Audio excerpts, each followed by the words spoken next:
Hello everybody. We're going to do a little bit different video today, a little bit different style of reading.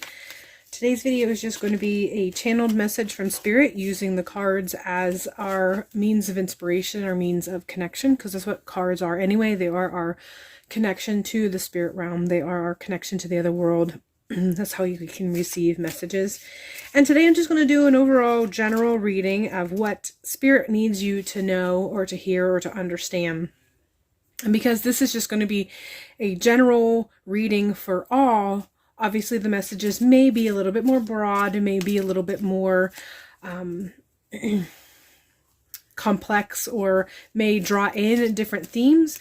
So the way to approach this is to take what resonates and to leave the rest. So whatever resonates for you, that's what you're meant to hear, that's what you're meant to take. And the elements that just don't seem to spark any sort of message or any pull or draw, then just leave it. And should Spirit want you to get something from that, they will remind you if and when the time comes. But overall, I just feel like I just wanted to do a channeled message for you to see what it is that is needed to be heard today. So we're starting out with light introspection, 9 of crone, or the crone, and just overall that caption of light of introspection. I feel like there are many of you who have been going through just some personal thought process, some deep dives, and just really spending time doing what we normally do during the winter half of the year, which is really diving deep, kind of looking at things at a deeper level. That whole concept of calm waters or still waters run deep. This is the sense that I get a lot of you have been experiencing lately. You've been really diving deep with your inner self. And with that comes heavy emotions. With that can sometimes come some overwhelm. With that can also be just overall sense of occasionally feeling a bit lost. I'm not sure if some of you are feeling lost or not, but we get kind of lost in our own thoughts. And so this is what I feel that this is depicting. This is where many of us are right now. Some variation of that, wandering deep within, doing that inner work, but almost feeling a little bit overwhelmed by maybe the themes that we're kind of up against, or maybe a little overwhelmed the emotions that we're having to face. Along with that comes the shadow work, the aspect of shadow work, and how sometimes we go through the process of looking at our own shadows, and then we have to deal with the situations that kind of may have created those shadows. We have to deal with the emotions that come along with that. We have to deal with the scenario and all the angles or perspectives of those scenarios. And so it can get a bit deep. It can get a bit overwhelming. And so I feel like this is the overall energy that is occurring right now by so many people. So many people are experiencing that need to look and to be introspective, to dig deeper, to research, to come better familiar with aspects of themselves. And interwoven in with this for many people are elements of spirituality. What it is about our spirituality now that feels true or rings true. What is it about our spirituality now has kind of a hollow echo to it, and maybe we need to examine aspects of that maybe doesn't feed our soul anymore, or maybe there's something that is missing from it and we need to find the other half of that.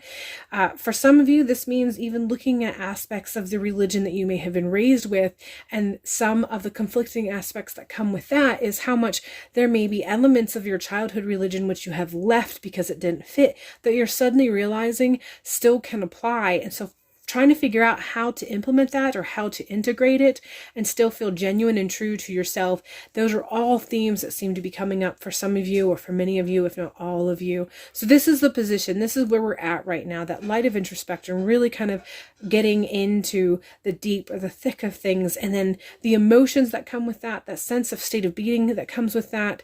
This actually correlates with the Hermit card in traditional tarot. So if you read tarot or you're familiar with tarot and you know what that means, you can add those layers, but those layers all go in with everything that I have already spoken upon regarding what comes up when I see this particular card. We're going on to receiving grace, 3 of Cups. So through this whole process, like I've already mentioned, there is an overwhelming amount of emotion that seems to be coming into play, and how we are coping or dealing with those emotions. And I think ultimately we have to remember how to celebrate our wins and our successes. That is usually what helps us to continue flowing through things. Also, being able to love those aspects of ourselves that might be brought up. So those shadows that we might face when we're working through whatever it is that working through, giving grace to that version of ourself, and providing love and care and nurturing to that version of ourself. Sometimes one of the reasons why we don't always integrate our shadows very well is because we isolate ourselves from that version of who we were in the moment that we experienced whatever it is that we were experiencing at that time. And so then we have to, when we revisit these shadows, we have to figure out how we can give grace to that version of ourselves, that person that we were that experienced that. We have to figure out how we can give grace and still celebrate that version of ourselves, and therefore also accept, embrace, and love and nurture. So, the idea or the theme of doing that, inner child work can come to play. A lot of us do often deal with things that occur during our childhood, because a lot of times that is when we are the most vulnerable to others' ideas or perspectives and their issues and their filters, and we haven't really cultivated our own filters. So that's why a lot of times the theme or the idea of inner childhood or inner child work comes up during these sorts of readings or during these sorts of situations or experiences. But they don't always have to be inner child. Sometimes we do go through things when we're older, and they still need the same type of care. They still need the same type of visits. They still need the same type of acceptance by ourselves, so that we can learn from those lessons and move on, however that may look for you. But there's definitely a theme of visiting some of those darker aspects of ourselves, our shadow, and then being able to give that aspect of ourselves the grace that we deserve and the love that we deserve, so that we can move past and move beyond and move forward feeling love. And no one can love us to the degree and to the healing amount as we can love ourselves. And that's kind of a theme that's coming in. That's why we do the internal work. That's why we dive deep, and we want to do that work that has us looking at ourselves from such a microscopic level. It's because we do truly desire to love ourselves, even if we don't understand that that's what's drawing us to that work. In truth, that is the root of that. We want to love ourselves. We want to accept ourselves. So that's why we often participate in these sorts of activities, that shadow work, that inner diving deep, connecting with spirituality, so that we can see ourselves from the eyes of our higher self, or see ourselves from the eyes of a higher being, whatever you may attach to that label of higher being, and therefore give ourselves the grace that we deserve and love ourselves with that same sort of degree and in that same sort of capacity, so that we can feel whole and we can move on. But that we're the ones who provide, ultimately, we're the ones who provide that for ourselves. We're the ones who love ourselves. We just get inspiration, and we're inspired from these sorts of connections and from these sorts of work. Moving on, we have restoring cosmic order, number 8, so balance, and definitely going into that concept of duality, and that idea of how we do this work. We look at the shadow aspects of ourselves, and we ultimately are trying to figure out how we can return to the light. But these shadows that we have are implemented in our lives. They're integrated in our lives. Instead of them becoming something that overcasts our light, they're integrated in the overall picture of our light, the overall painting of our life, the overall story of our life. So the process of going through this is leading us towards, or our ultimate goal is, I feel like what the ultimate goal is of why you're experiencing a lot of this is because you're really just trying to figure out how you can get that beautiful balance of the wholeness of you, and allowing that relationship of both aspects, your light and your shadows, to be able to create a beautiful picturesque painting. And one's not overpowering the other. The light is never out blurring the shadows, and the shadows never overcasting the light. They learn to work together to create the highlights and the shadows in your overall picture, that beautiful balance of your whole self. So this is what you're working towards. And so this is something that is bringing forth for you to remember as you're working through this, that this is your ultimate goal. And if you get to a point where you're stuck because you're fixating too much on one aspect, remind yourself you're looking for balance. And maybe in that moment you need to find balance before you can move forward. But there's definitely an overarching goal of balance. The theme is balance. That's what you're working for. That's what you're working towards. Continuing on, we have taking the Hierophant off the pedestal. Number 5, spiritual leaders. This is coming in strong and letting you know that we don't always need spiritual leaders, at least not in the aspect that we have been programmed or we have been ingrained to believe or perceive spiritual leaders have in our life. So that concept of a leader or spiritual leader being there to lead us is not necessarily the healthy option. When we go to someone who we perceive to have the connections or to be able to give us the guidance or the advice or the counsel that we need, it's not because we see them as in a hierarchical position of being above us and therefore being able to lead us. It's just someone that we perceive that has the tools that we may not have, and they help us to find them within so that they can assist us in helping ourselves. So this is coming through to let us know that if you are at a point where you feel like you need some assistance in your spiritual journey, you need to find someone who is working with you, who is an assistant to your journey. You're still the one who is ultimately in power. It's not someone taking your power from you and fixing it for you, because eventually you'll have to go back and figure out how to re-implement or reintegrate that aspect. So if you're at a point where you feel like you are looking for guidance, and I feel ultimately this is a spiritual guidance, this doesn't go deeper than that.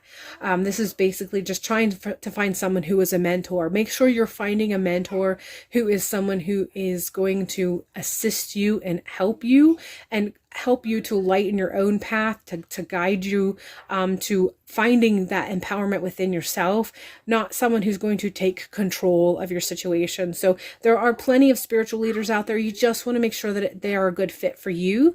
They understand where you're coming from, and they give the sort of advice and counsel that allows you to see and help yourself, not so much that they are the one who's doing it for you.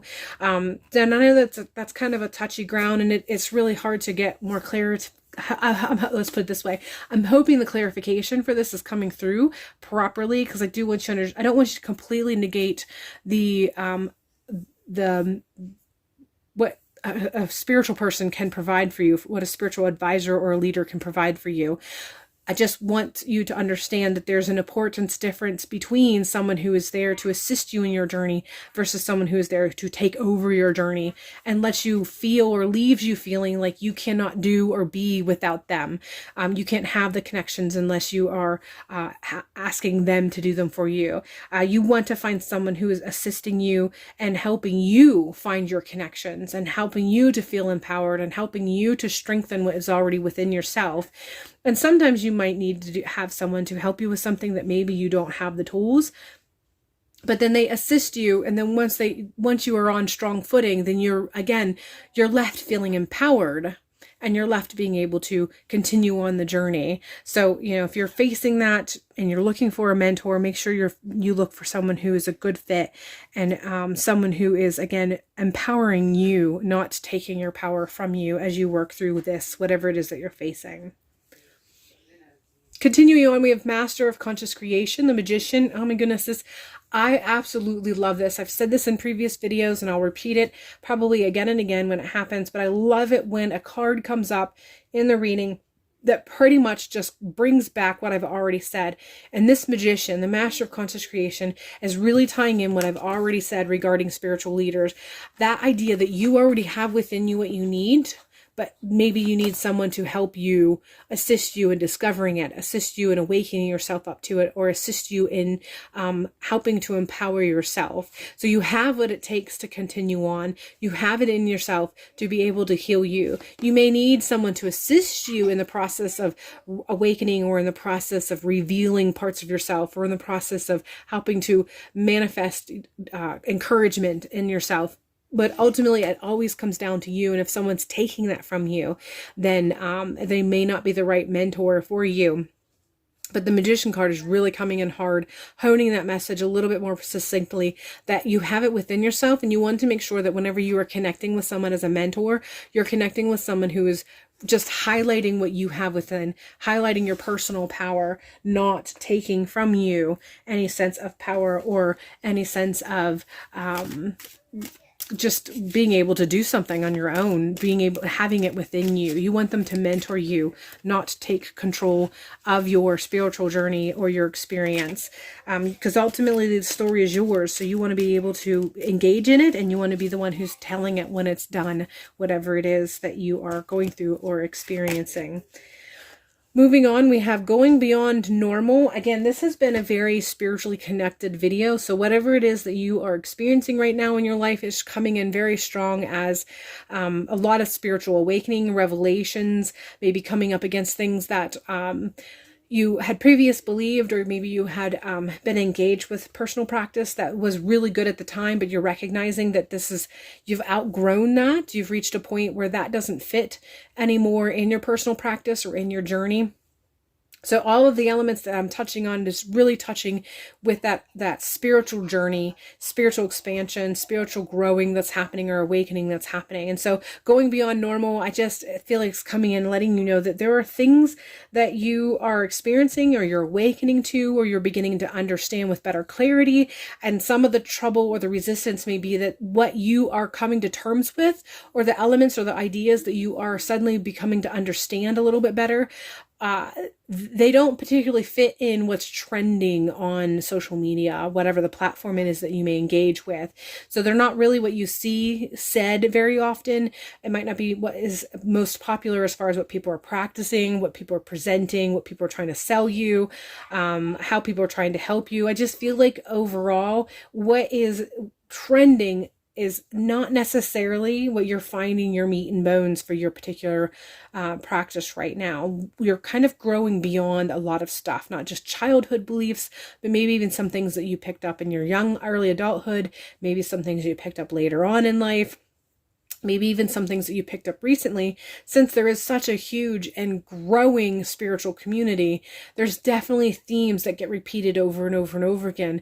And sometimes it feels like they just repeat each other. And I know for me personally, I do know that I have come up against a lot of times realizing that what's trending or what's out there is often not what resonates with me. It's not what fits the best. It's not what I feel speaks to me or nurtures me in the way that I feel that I need. So I feel like that's what this coming through with this particular card, going beyond normal, I feel is just letting you know that if you are getting to the point where you're coming to personal realizations or revelations or awakenings, and it doesn't fit what is trending or what you see repeated while you're looking or doing the research, just know that some of the things that you're experiencing and some of the understanding or comprehensions that you are coming to is beyond what's trending. That's what this card is pointing out. So if this is something that you are experiencing, if it's something that you have come up against, just know that give yourself permission to experience whatever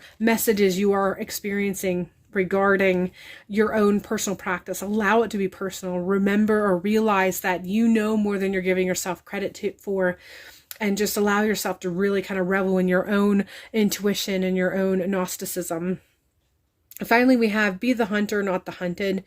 And I just feel like this is letting you know to just keep seeking, even when don't get too disappointed. Keep seeking. You'll find what you need, not just in social media, though. I think this extends beyond that. I think this is just continuing to do personal readings, continuing to do research, come across books, look at the references in the back of those books that you read. If it's a really good book, if you get a lot of meat and bones from a particular book in your research or a particular site in your research, look at the references that are used in that particular article or that particular book, and look at those books that were referred to see if you can get even more. And you'll eventually get where you'll start to get an idea of where you're being led.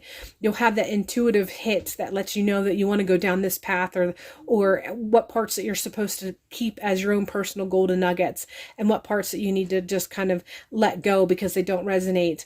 But continue hunting, continue seeking. Don't ever let that seeking aspect end, because the information that's available from the archonic concept, from the wild unknown, from the the void, whatever it is, however you view that, it's unlimited. the only limitation is our minds and our perception and the filters that we have manufactured through personal experience. That's the only limitation the great wild unknown is. So always remain hunting, always continue seeking, searching for more clarity, for more connection, and so on and so forth. All right, that is all I have for you. I hope this has been a beneficial reading for you from a personal perspective. Again, take what resonates, leave whatever left. Now, if you want something that's a bit more personal, that allows you to dive a little bit deeper and get something that kind of allows you to see something from a more personal level, go ahead and check out my website for readings designed for personal readings. And until next time, I hope you have a beautiful week, and I will see you in a future video.